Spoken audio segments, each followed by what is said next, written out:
كل يوم بيعدي نفس الروتين، نفس التعود، نفس الاستهلاك. بس هل فكرت ده اللي كنت عايز توصله؟ الوقت مش هيرجع، وكل لحظة بتضيع. مش بس الوقت، دي الفرصة كانت ممكن تكون ليك.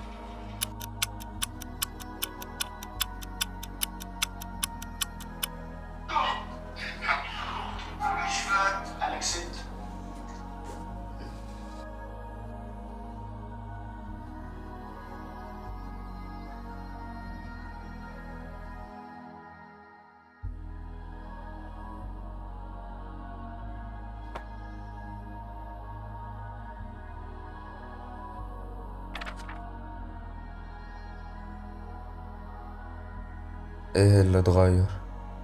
فين الحلم اللي كنت بتتكلم عنه؟ فين الحماس اللي كان جواك؟ لو فضلت مكانك، متوقع توصل لفين؟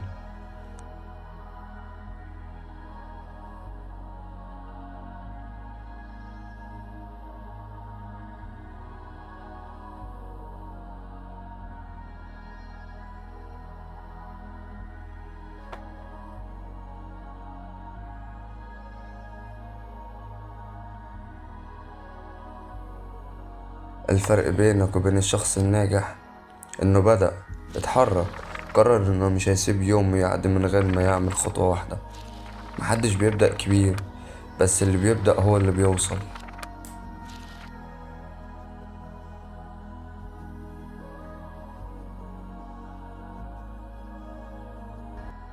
خطوة صغيرة النهاردة هتفرق عن سنة كاملة من الندم بكرة. المجهود مش بيروح، التعب النهاردة هو اللي بيصنع مستقبلك.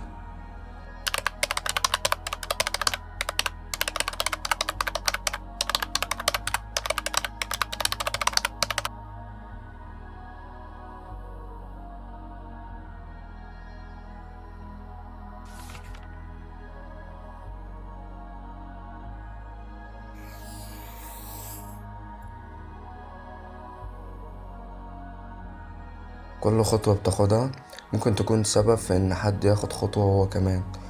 ما توقفش.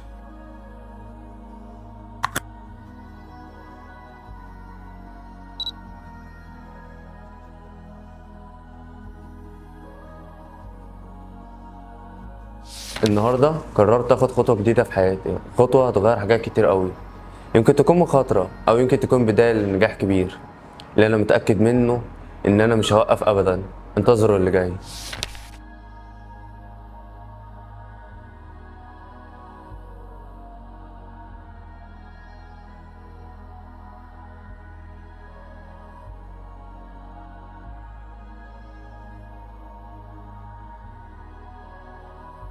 النهاردة قررت اخد خطوة جديدة في حياتي، خطوة هتغير حاجات كتير قوي.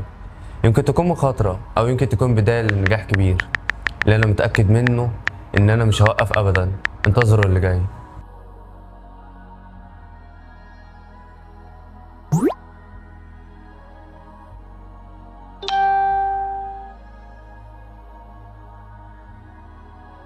كلمة واحدة ممكن تغير يوم حد، ممكن تغير حياته.